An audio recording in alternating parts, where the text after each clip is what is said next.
kugira ngo aganire nabo, maze uko bagenda kabitegereza kamenya ibyo bashaka.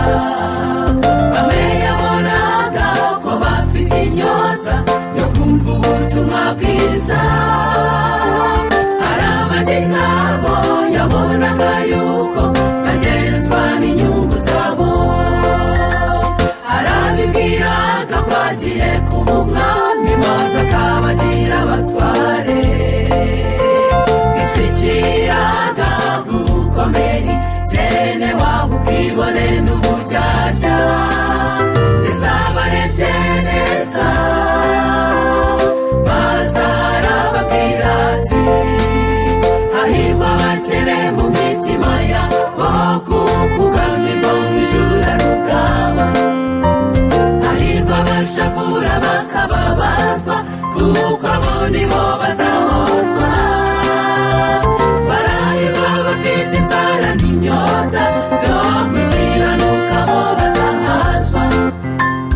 Abo bakora neza nabo barahirwa, bazaragwa isi.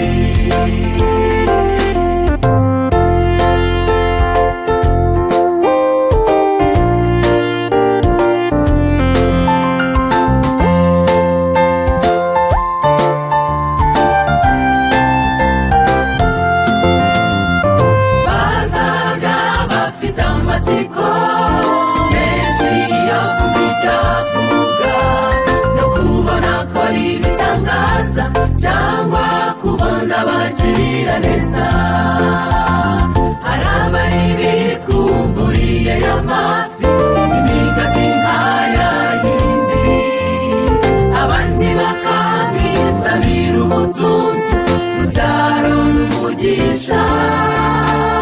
Babimusabaga bamugerageza babesha ko bamukunda, benshi bisabiraga ibyirari byabo, hari bo bake bamushaka. Bishimiraga kumva avuga, banyurwaga n'amagambo ye meza.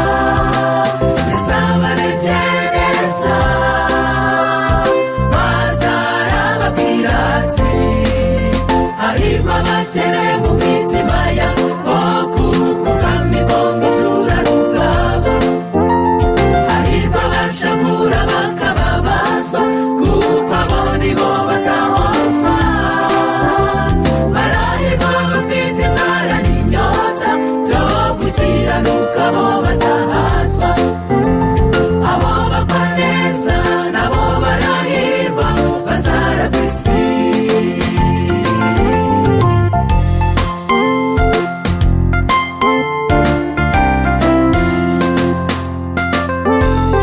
Niba ufite inzara n'inyota byo gukunda amagambo ya Yesu, ukanyurwa no kumva icyo avuga, ukaba mu muryango we, mbese rwaririmba hari ibyiza byinshi yaduteguriye.